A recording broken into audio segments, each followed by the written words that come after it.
오늘 귀하게 키운 자식 중에 효자 없다라는 제목으로 하나님 말씀 증거하겠습니다.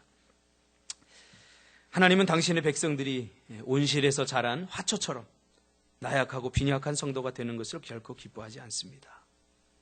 요즘 우리 집사람이 우리 예원이를 보면서 늘 하는 말이 있습니다. 그만 좀 징징거려. 우리 예원이가 이 막내라 뭔가 하면 그 울어요. 울음부터 시작해요. 그냥 울어. 뭐 조그만 거라도 뭐 요거 해도 하루 종일 울어. 집사람이 그만 좀 징징거려. 그거 울 일이야 그게. 저한테는 잘 모르겠어요. 나는 혼을 내거든. 그만 이게 왜 울어 왜 도대체 뭐 때문에 우는 거야? 갖고 싶으면 정식적으로 이야기를 해. 정상적으로 달라고 그래. 왜 울어? 그러니까 우리 예담이는 말귀를 알아들으니까요. 딱 울다가도 하면은 딱 그칩니다. 아빠 이거 해주세요. 이렇게 됩니다. 왜 그럴까요? 강하게 키워야 돼요. 강하게. 우리가 사는 삶의 현장은 약한 사람을 절대로 받아들이지 않는 그런 현실입니다. 거대한 삶의 비바람 속에 뿌리를 드러내고 속이 텅텅 비어서 부러지는 나무 같은 허약 체질이 되는 것을 하나님께서는 절대 기뻐하지 않는 거예요. 왜냐하면 구원받은 하나님의 백성들이 살아가야 하는 삶의 현장이 광야와 같이 험하고 우리의 영적 싸움의 상대인 사단은 아주 강력하고 아주 야비하고 아주 대단한 권모 술수를 가지고 우리를 쓰러뜨리고 넘어뜨리려고 하기 때문에 그렇습니다. 그래서 예수님은 마태복음 10장 16절에서 복음 전도하는 전도자들을 향해서 이렇게 이야기합니다. 보라 내가 너희를 보냄이 양을 이리 가운데로 보낸과 같도다.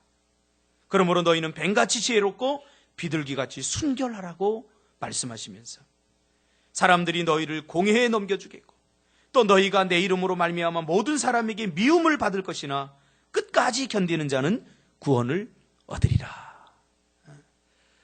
예수 믿고 잘 살아보자. 예수 믿고 평안한 삶을 살자. 신앙은 그렇게 시작해서는 안 됩니다. 신앙은 각오를 해야 됩니다. 그래야 쉬워지는 거예요. 각오를 해야 쉬워지고 고생할 각오를 하고 헌신할 각오를 해야 인생이 쉬워지는 게 신앙생활이에요. 예수 믿고 뭐 예수님 덕에 한번 내가 편안하게 잘 살아보자.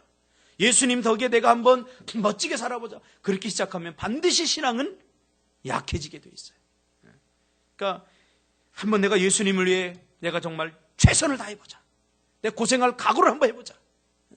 그런 각오를 할 때 신앙이 쉬워지는 거예요. 쉬워지는 거예요. 그러면서 예수님께서 이 동네에서 너희를 박해하거든 저 동네로 피하라. 박해받아서 피할 정도로 복음의 현장, 우리의 삶의 현장은 그렇게 녹록하지 않다라고 예수님이 말하고 있는 것입니다. 그만큼 구원받은 하나님의 백성들이 살아가야 하는 삶의 현장은 그렇게 만만치 않다는 것입니다. 그러므로 우리가 영적 야전군이 되어야 됩니다. 야전군. 그렇죠? 야전군이 뭔지 알죠? 김태환 간사 야전군이었나? 솔직히 말해. 우리 교회 야전군은 우리 준석 간사. 야전군. 야전군이 뭡니까? 총알바지요, 쉽게 말하면. 전쟁이 일어나면 우리 태환 간사는 보급. 전방에 싸우는 사람도 보급해주는. 우리 세강 간사는 비행기 날아다니는 거 비행기 쏘는. 근데 준석 간사는 최전방에서 적군을 앞에 놓고서 공격하면 뛰어가서 총알 날아오는 거 빗발치는 총알에 맞아 죽고 생존율 0%. 야전군. 죽을 각오를 하는. 그렇죠? 야전군. 우리도 영적 야전군이 돼야 됩니다. 저는 1박 2일이라는 프로그램을 굉장히 좋아했어요. 근데 강호동이 들어가고 나서는 제가 별로 안 좋아합니다. 왜냐하면 강호동이 있을 때는 야생정신이 살아있었어요. 저는 캠프를 배운 사람이라 야외에 나가서 그렇게 야외 취침하는 게 쉽지 않아요. 나이 40, 30이 넘어서 여러분 야외에 나가 텐트에서 이렇게 자는 거예요. 그거 대단한 정신이 아니면 힘듭니다. 겨울에 여러분 그 얼음물에 깨고 들어가는 거 여러분 쉬운 줄 아세요? 우리는 보니까 와 재밌다 깔깔거리지만 그거 쉽지 않습니다.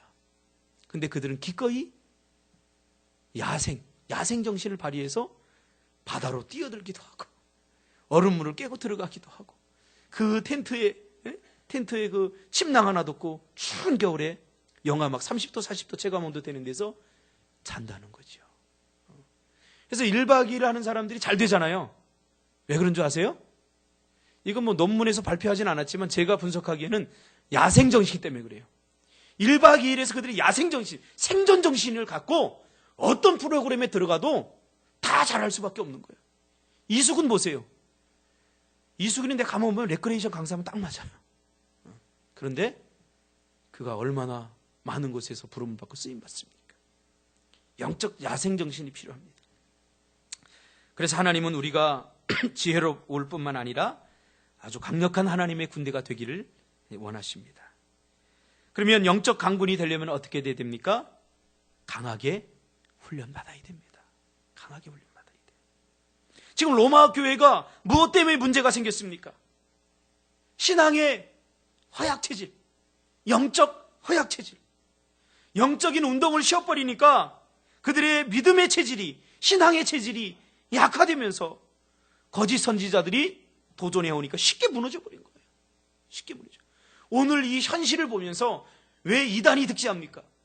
지금 보니까요, 신천지가요, 서울에 좋은 빌딩들마다 교회처럼 다 들어가 있어요. 깜짝 놀랐어요. 어제도 노 회장님 취임이 있어서 제가 갔다 왔어요. 서울에 갔다 왔는데 거기 어떤 빌딩에 들어가니까 뭐 민족 복음화 뭐 저거 뭐 세계 뭐 저거 써 있어요. 그래서 나는 선교 단체인 줄 알고 그냥 이렇게 무심코 있는데 옆에 있는 목사님이 아유 여기도 신천지더라구나. 보니까요. 어제가 화요일이죠. 신천지가요 그 안에 한 100평 정도 되는 그 공간 안에 꽉 차 있어요. 꽉 차. 그래서 내가 쟤네들 뭐하나 하고서 내려가지고 봤어요. 이렇게 봤는데 전부 다 고급 넥타이. 그 빌딩이요 월 한 500 정도 이렇게 낼 수 있는 그러한 그 빌딩이에요. 월세만 받아서 받는 빌딩인데 한 100평 정도에 꽉 찼어요. 보니까 설교 듣고 보니까 훈련 받더라고. 훈련. 야, 우리가 어떻게 당하겠습니까? 그 사람들. 겨우 일주일에 한 번 교회 나오고 일주일에 한 번 기도하고 어떻게 이러한 거짓 세력에 우리가 넘어가겠습니까? 우리 당하겠습니까? 그러니까 신천지에 다 넘어가는 거예요. 신천지에 다 넘어갑니다. 다 넘어가. 지금 로마 교회도 그런 신앙적 허약 체질 때문에 제대로 훈련을 받지 않았기 때문에 거짓 선지자들의 도전에 넘어가고 작은 문제와 환경 앞에서 그들이 쉽게 쓰러지더란 말이에요. 그래서 로마 교회를 향해서 사도 바울은 안타까운 마음을 가지고 있는 것입니다. 이번에 남연아 목사님이 저에게 하신 말씀, 조승호 목사님이 저에게 설교 중에도 그런 얘기했죠. 꿈틀교회는 작은 교회가 아닙니다. 인원 갖고 얘기한 게 아니에요. 다 눈빛을 보니까 벌써 살아있다는 거예요. 우리 다 권사님부터 다 이렇게 눈빛이 살아있다. 눈빛이. 박양수 집사님 눈빛이 살아있대요. 우리 교회. 할렐루야. 눈빛이 살아있는 교회. 전 좋아해요. 눈빛이 살아요. 저는 사람을 볼 때 눈을 먼저 봅니다. 이렇게. 제가 꿈의 학교 가면 아이들을 제가 리더스쿨 할 때 데리고 가는 이유가 있어요. 거기 아이들 딱 가보면요 눈빛이 살아있습니다. 그게 이뻐 보이는 거예요. 천사 같아. 눈빛이 살아있으면 사람이 막 기대가 돼. 전 사람을 키우는 또 사람을 양육하는 코칭 이 사역을 하기 때문에 눈빛이 살아있는 사람을 만나면요 막 가슴이 뛰는 거예요. 가슴이. 그렇다고 담비야 눈을 크게 뜰 필요는 없어. 너는 원래 눈이 크기 때문에. 그리고 네 눈빛은 살아있어. 살아있어. 현선아 너도 지금 막 피곤하지만 네 눈빛은 지금 살아있어. 일부러 크게 뜰 필요 없어. 눈을 감아도 살아있어. 눈빛이 살아있어야 돼. 오늘 본문에서 유독 눈에 띄는 단어가 있습니다. 오늘 본문을 한마디로 요약하면 이거예요. 이거 27절에 보면 남은 자. 여러분들 누구예요? 남은 자들입니다. 남은 자. 27절에 보면 이사야 10장 22절의 말씀입니다. 지금 이게 사도 바울이 이사야 10장 22절의 말씀을 인용해서 이렇게 말하고 있습니다. 이스라엘 자손들의 수가 비록 바다의 모래 같을지라도 남은 자만 구원을 받으리니 라고 말합니다. 이 말은 끝까지 견디고 참아내는 자가 구원을 받을 것이라고 그렇게 말하는 거죠.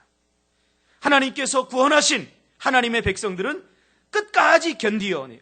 마침내 구원을 받는다는 것입니다. 견디어낸 자들이 구원을 받는 게 아니에요. 여기 접근을 잘해야 돼요. 그래서 우리가 무조건 견디자, 무조건 참자. 견디어낸 자들이 구원을 받는다는 것이 아니라 이미 구원받은 하나님의 백성들은 견디어낼 수 있는 영적 DNA가 우리 안에 있다는 거예요. 할렐루야. 여러분 다 있습니다. 사람이 감당할 시험밖에는 너에게 당한 것이 없나니 오직 하나님은 미쁘사 너희가 감당치 못할 시험 당함을 허락지 아니하시고 시험 당할 쯤에 또한 피할 길을 내신다고 했어요. 아무리 감당할 수 없을 것 같은 환경과 아무리 감당할 수 없을 것 같은 그런 분위기, 하나님께서 구원하신 자들에게는 그것을 감당할 수 있는 DNA를 이미 주셨다는 거예요. 그래서 그냥 악으로 깡으로 건디고 버티자 그런 자들이 구원받는 게 아니라 이미 하나님께서 구원하는 자들 안에는 견딜 수 있는 믿음의 DNA, 끝까지 포기하지 않을 수 있는 그런 영적 근성을 주셨다는 겁니다. 할렐루야. 믿습니까? 그래서 여러분 해보지도 않고 포기해서는 안 돼요. 해보지도 않고. 그러므로 하나님이 구원하시기로 작정하시고 계획하시고 하나님께서 구원하신 자들, 그런 자들 안에는 뭐가 있어요? 믿음. 세상이 감당할 수 없는 믿음이 있다. 여러분, 세상이 여러분을 감당할 수 없습니다. 근데 우리는 반대로 생각하잖아요. 우리는 세상을 감당할 수 없어 그러잖아요. 세상의 문제를 감당할 수 없어. 아니에요. 감당할 수 있어요. 그러면 우리가 구원받은 자인지 아닌지 어떻게 알 수 있어요? 구원받은 자들 안에는 세상을 이길 수 있는 힘, 영적 DNA가 있는데 그럼 내가 구원받은 사람인지 아닌지 어떻게 알 수 있을까요? 죽어보면 알아요? 아니에요.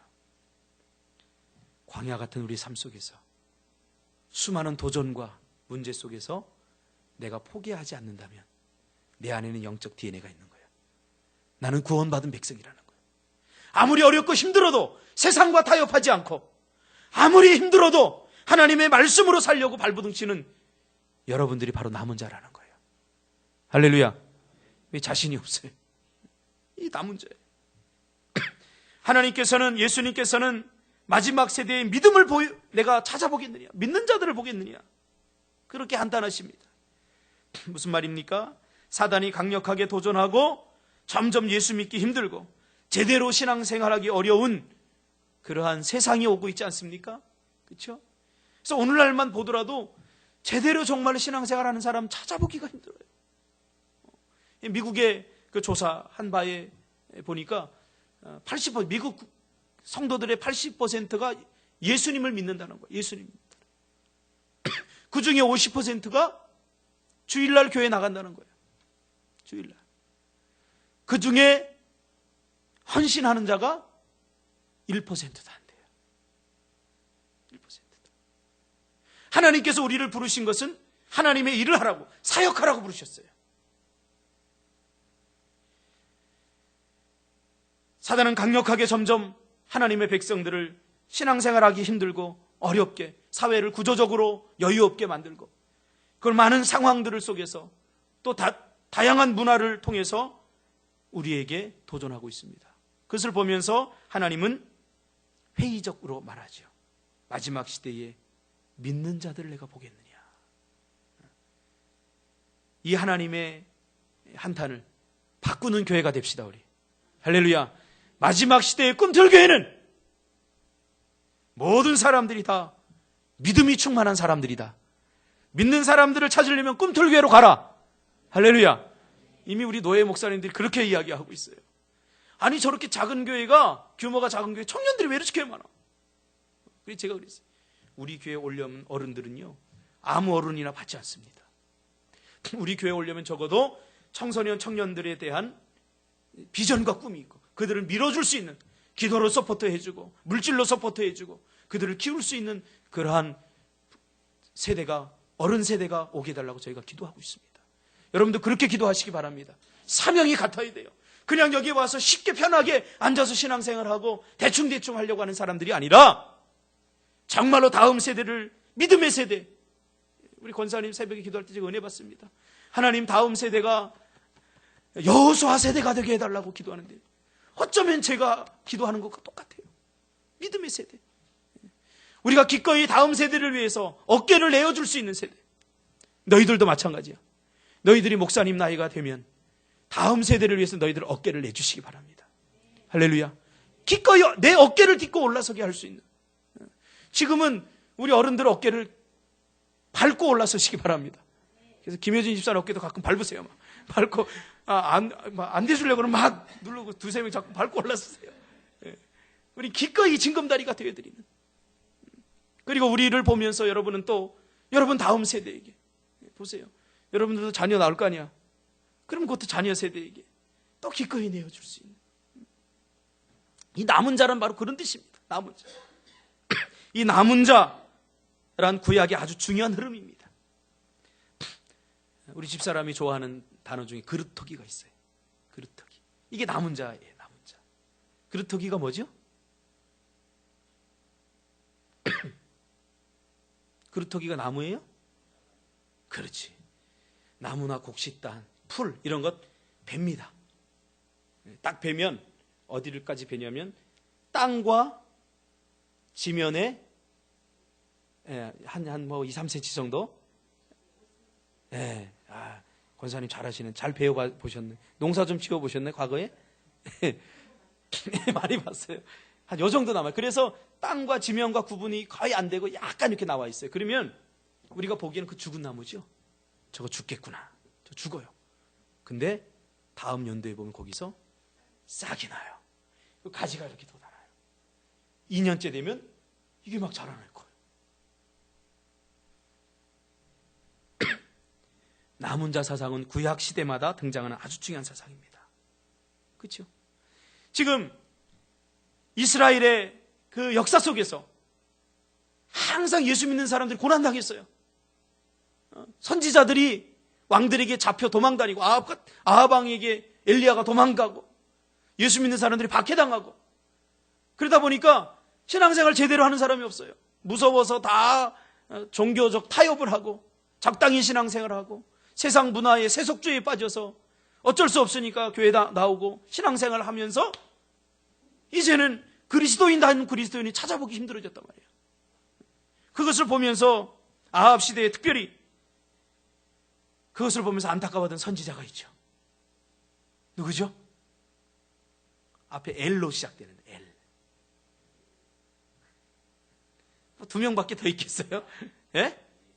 자, 둘 중에 하나입니다. 엘리사, 엘리야.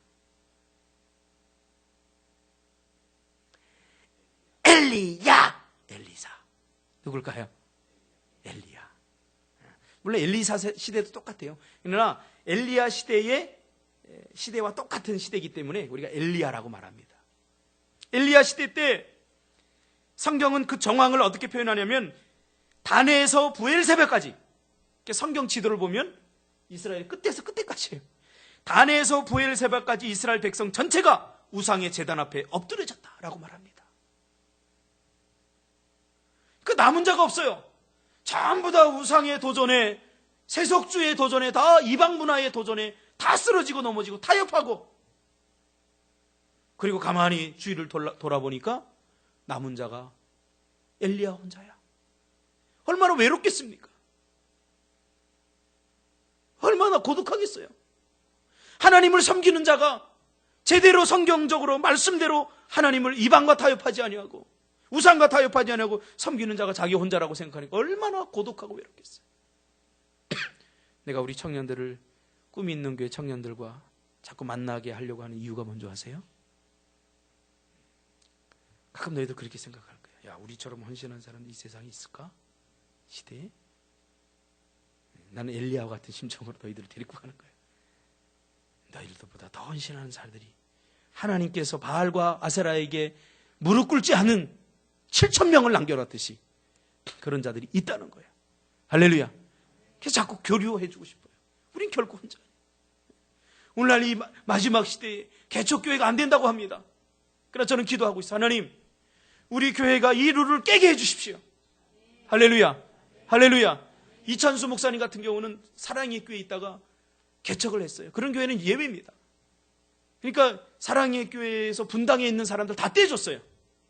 그러니까 수백 명으로 시작한 거예요. 저처럼 우리 꿈이 있는 교회 목사님처럼 다음 교회 목사님처럼 맨 땅에다 헤딩하는 사람은 없어요. 진짜로.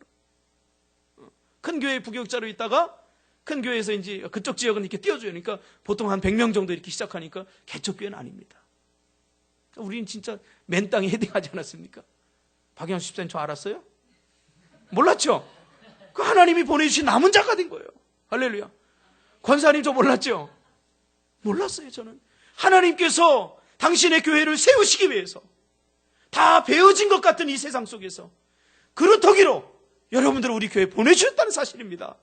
할렐루야. 그러니까 여러분들 안에 지금 죽었던 것 같지만 새싹이 파릇파릇 나고 있어요. 할렐루야. 여러분들이 하나님 나라와 꿈틀교회에 남겨진 자들, 그루터기임을 여러분 믿으시기를 주님의 이름으로 축복합니다. 그러므로 그 그루터기 정신으로 세상과 타협하지 않고 세상의 세속주의에 물들지 않고 영적 엘리야 정신을 가지고 여러분 신앙생활 잘 하시기를 주님의 이름으로 축복합니다. 이 남은 자라고 하는 말은 럼넨트라고 하는데, 럼넨트, 남은 자, 남은 자. 이스라엘 백성들이 바벨론 포로 생활에서 시간이 흐르면서 바벨론 포로로 잡혀갔을 때 그들은 그렇게 생각했어요. 우리가 바벨론의 포로로 잡혀갔지만 우리가 조금만 참고 기다리면 하나님께서 우리를 구원해 주시겠지. 조금만이요. 1년이 지나고 2년이 지나고 10년이 지나고 20년이 지나고 얼마만큼 더 지날까요? 에? 몇 년을 더 지내야 돼요? 지나도 하나님께 구원해 주지 않아요. 그러니까 서서히 그들이 이방 문화에 세속화되어 버립니다. 다 넘어가 버려요. 그러나 70년이 지나도록 끝까지 그 이방 문화와 타협하지 않고 우상과 타협하지 않고 기도의 저서를 만들고 예배의 저서 회당을 만들고 바벨론 강가에 모여서 기도하며 하나님 앞에 기도하며 이스라엘의 구원을 위해서 눈물 뿌렸던 남은 자들이 있었다는 거예요. 하나님은 그 남은 자들의 기도를 들으시고 이스라엘을 바벨론에서 70년 만에 해방시켜 주셨어요. 할렐루야. 예. 비바람이 몰아치면 쓰러져 버리는 거목 같지만 속이 텅텅 빈 그런 신앙이 아니라 남은 자 신앙. 할렐루야. 우리 옆에 사람 바라보세요. 당신은 그루터기입니다. 그루터기입니다. 예. 그러므로 여러분 이 그루터기 정신을 가지고 신앙생활 하시기를 주님의 이름으로 축복합니다. 그래서 남들이 기도하지 않으면요, 저 사람은 속이 텅텅 비었구나. 그렇게 속으로만 생각하세요. 가서 정죄하지 말고 당신은 속이 텅텅 비었대 목사님. 그러면 시험 들어버리니까. 아무도 기도하지 않을 때 내가 기도한다면 내가 남은 자입니다. 아무도 헌신하지 않을 때 내가 헌신한다면 내가 남은 자입니다. 아무도 예배하지 않을 때 이 수요 예배 여러분들 보세요. 째려보세요 빨리. 여러분들이 남은 자예요. 남은 자. 2, 4, 6, 8, 10 우리에게 10개의 그루터기가 있습니다. 여러분 이 그루터기 정신으로 신앙생활 하시기를 주님의 이름으로